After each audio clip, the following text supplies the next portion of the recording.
Kita ada data juga dari SMRC, kita menemukan dalam 1 tahun terakhir, sebetulnya kan pembicaraan mengenai dukungan Nasdem terhadap Anies ini muncul dalam 1 tahun belakangan ini ya, di kalangan elit, di media juga ada perbincangan tentang itu. Dan kalau kita lihat dari pergerakan suara Nasdem, ada penurunan yang cukup signifikan suara Nasdem dari Indonesia bagian timur dan tengah, di mana Indonesia bagian timur ini adalah salah satu lumbung atau basis suara Nasdem pada pemilu 2019 lalu. Pada pemilu 2019 Indonesia bagian timur itu Nasdem mendapatkan sekitar 13% dari sana. Dan dari survei kita pada Mei 2021 itu suara Nasdem di Indonesia bagian timur dan tengah sekitar 10,8%. Pada survei Agustus itu turun menjadi 3,9%. Jadi ada penurunan yang signifikan ketika isu Nasdem mulai ingin mencalonkan Anies Baswedan sebagai presiden, dari 10,8% menjadi 3,9%. Elektabilitas Partai Nasdem hingga di bawah ambang batas parlemen 4%. Dari 5,1% pada survei Polmetrik 11 hingga 20 Maret 2022 kemarin menjadi 3,8%.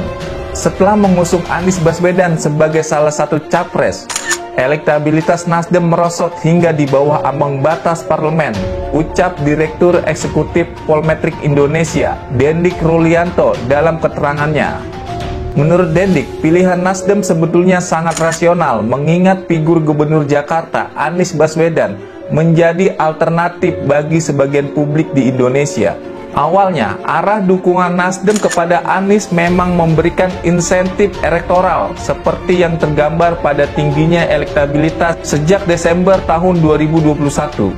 Akan tetapi, ketika dukungan resmi diberikan oleh Nasdem, elektabilitas partai ini justru mengalami penurunan tajam. Mengapa elektabilitas Nasdem rontok pasca deklarasi Anies?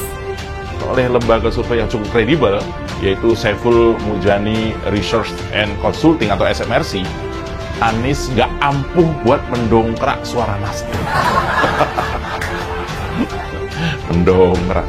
Jadi istilahnya Anies itu nggak bisa menaikkan suara Nasdem. Nah, tapi malah sebaliknya. Sekarang Nasdem itu masuk kategori partai buram.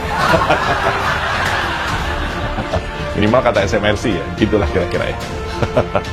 Waduh, nggak usah nunggu 2024, yang tadinya tuh netizen itu rame-rame bikin tagar, guremkan Nasdem.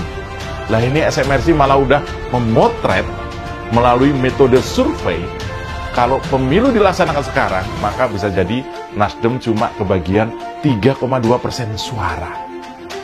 3,2% suara, bos. Ini buat makan sehari-hari aja kurang. Iya. Ini Nasdem yang salah hitung atau Anies yang memang udah susah dijual? Banyak hal yang bisa kita lihat dari beragam sudut pandang setelah Nasdem mendeklarasikan Anies Baswedan sebagai capres. Di tulisan saya sebelumnya, kita bisa melihat sedikit perjalanan ikhtiar politik sekaligus peluang Anies menduduki kursi RI 1. Lika-liku laku Anies Baswedan menuju pencapresan. Satu aspek lain yang juga menarik untuk diikuti adalah tingkat keterpilihan atau elektabilitas partai punya Surya Paloh itu pasca mendeklarasikan Anies. 5 dari banyak lembaga survei yang mencoba memotretnya menemukan adanya penurunan. Bahkan ada survei yang hasilnya memperlihatkan perolehan suara Nasdem kurang dari 4% alias di bawah parliamentary threshold. Nasdem terancam tak mendudukan kadernya di parlemen 2024 nanti. Harapan Nasdem untuk mendapat kotel efek setelah mengusung Anies mengapa tidak atau minimal belum terlihat. Sebaliknya ada kecenderungan perolehan suara Nasdem justru rontok. Ada banyak hal yang mempengaruhi ini, salah satunya menurut saya keterbelahan masyarakat sebagai imbas dari Pilkada DKI 2017 yang belum sembuh.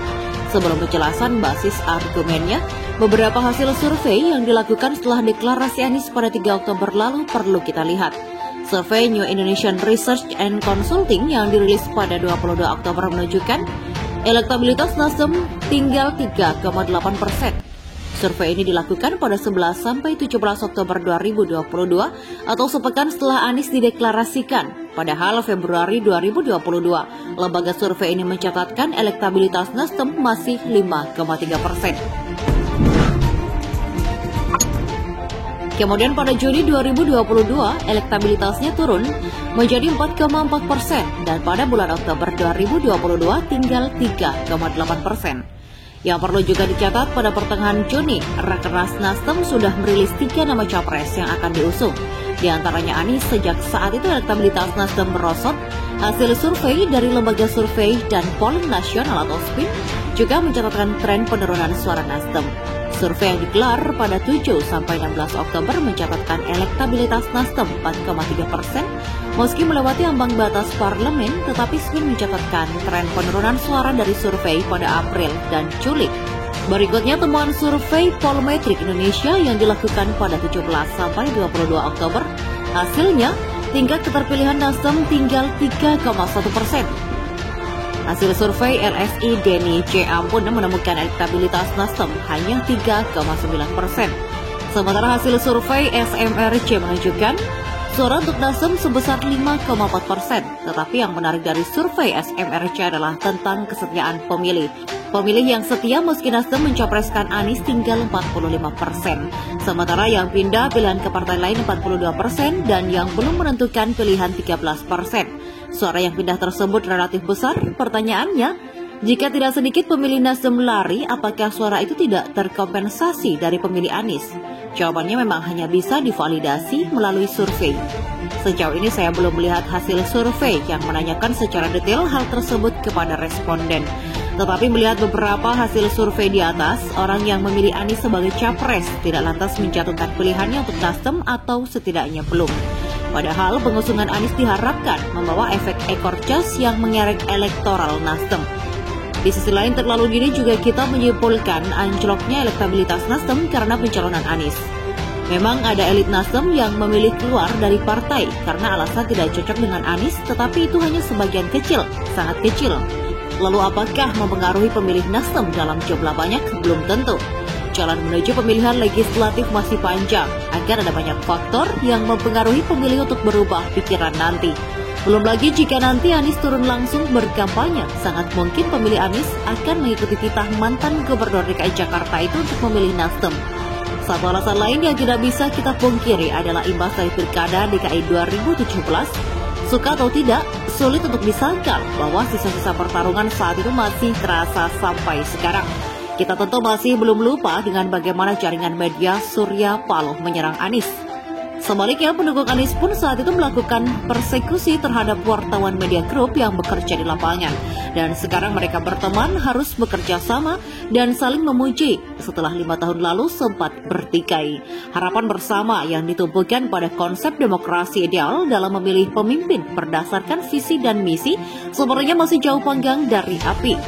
2024 nanti rasanya kita masih belum bisa lepas jauh dari isu-isu primordial yang akan mengiringi kontestasi, tetapi kita tidak boleh putus asa untuk terus mengikhtiarkan kebaikan demi masa depan.